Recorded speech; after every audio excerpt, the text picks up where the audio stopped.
ইন্নাল্লাহা গফুরুর রহিম, আল্লাহ রব্বুল আলামিন চরম ক্ষমাশীল ও দয়ালু।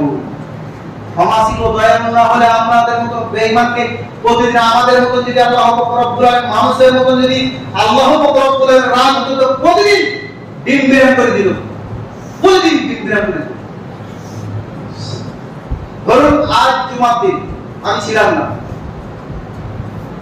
আমি যদি আপনার আর আল্লাহর মধ্যে আপনার আমাদের মধ্যে পার্থক্য একটু বুঝতে চাইছি।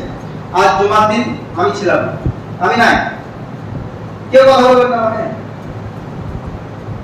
হ্যাঁ কেউ বলবেন না ক্ষতি গেছে, আমি কাউকে কিছু বললাম না, চলে গেলাম কোনো অসুস্থতার কারণে বা কারো মাটি দিতে চলে গেছে, কাউকে কিছু বলিনি, কাউকে দায়িত্ব দিনে দুবারে যাও, কেউ কিছু বলবেন না, এই আমাকে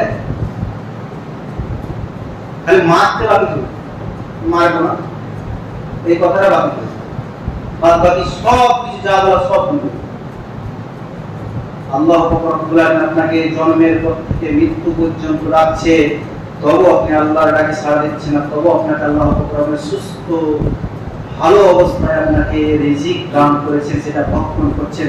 ভক্ষণ করার পর আপনাকে ঠিকঠাক ভাবে আপনার ব্রেন কাজ করাচ্ছে, তারপর আপনার পেটে কাজ করাচ্ছে, তবু আল্লাহ রব্বুল আলামিন রাগ হয় না, আমার বান্দা হয়তো ফিরে আসবে। আল্লাহ রব্বুল আলামিন বলেছেন সারিউ ইলা মাগফিরাতিন মির রাব্বিকুম জান্নাতুন আরদুহাস সামাওয়াতু ওয়াল আরদ। ভুল হয়েছে, ক্ষমা হয়েছে, ভুল হয়েছে, চলে যাও, সারিউ ইলা মাগফিরাতিন আল্লাহ রব্বুল আলামিন ক্ষমার জন্য বসে আছে।